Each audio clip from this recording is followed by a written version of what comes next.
LD clerk പരീക്ഷ 4ാം ഘട്ടം September 7-ന്, 5ാം ഘട്ടം സെപ്റ്റംബർ 28-ന്, ജൂലൈ 12-നകം ഉറപ്പു നൽകണം. വിവിധ വകുപ്പുകളിലെ ക്ലർക്ക് നിയമനത്തിനുള്ള 4ാം ഘട്ട പരീക്ഷ സെപ്റ്റംബർ 7-ന് നടത്തും. ആലപ്പുഴ, പാലക്കാട് ജില്ലകളിലേക്കുള്ള അപേക്ഷകർക്കാണ് അന്ന് പരീക്ഷ നടത്തുന്നത്. 5ാം ഘട്ടം സെപ്റ്റംബർ 28-നാണ്. കോട്ടയം, കോഴിക്കോട് ജില്ലകളിലേക്കുള്ള അപേക്ഷകർക്കാണ് അന്നത്തെ പരീക്ഷ. ഓൺലൈനിൽ അപേക്ഷ സമർപ്പിച്ചവർ ജൂലൈ 12-നകം പരീക്ഷ എഴുതുമെന്ന് ഉറപ്പ് നൽകണം. പ്രൊഫൈലിലൂടെയാണ് ഉറപ്പ് നൽകേണ്ടത്. ജൂലൈ 12-ന് രാത്രി 12 മണിക്കകം ഉറപ്പ് നൽകാത്തവരുടെ അപേക്ഷ PSC അസാധുവാക്കും. അവർക്ക് ഈ വിജ്ഞാപനത്തിൻ്റെ തുടർ പ്രക്രിയയിൽ പങ്കെടുക്കാൻ സാധിക്കുകയില്ല. ആലപ്പുഴ, പാലക്കാട് ജില്ലകളിലേക്ക് മൊത്തം 1,96,981 പേർ അപേക്ഷ അയച്ചിട്ടുണ്ട്.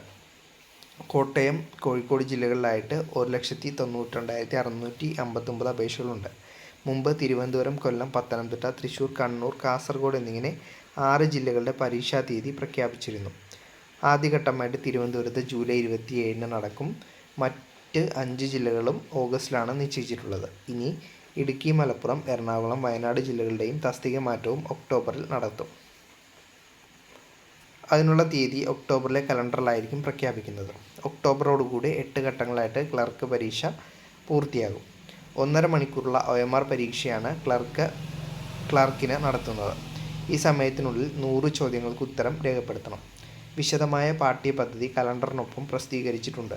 പ്രൊഫൈലിൽ ലഭ്യമാകുന്ന അഡ്മിഷൻ ടിക്കറ്റും അംഗീകൃത തിരിച്ചറിയൽ രേഖയുടെ അസലുമായാണ് പരീക്ഷ എഴുതേണ്ടത്. ഇത്തവണ ക്ലർക്ക് വിജ്ഞാപനത്തിന് മൊത്തം 12,95,446 അപേക്ഷകൾ ലഭിച്ചിരുന്നു. കഴിഞ്ഞ വിജ്ഞാപനത്തേക്കാൾ 4,62,892 അപേക്ഷകളുടെ കുറവാണ് ഇപ്പോൾ ഉണ്ടായിരിക്കുന്നത്. തസ്തിക മാറ്റത്തിന് 11,914 പേർ അപേക്ഷിച്ചിട്ടുണ്ട്. ക്ലർക്ക് വിജ്ഞാപനം 2023 നവംബർ 30-നാണ് പ്രസിദ്ധീകരിച്ചത്.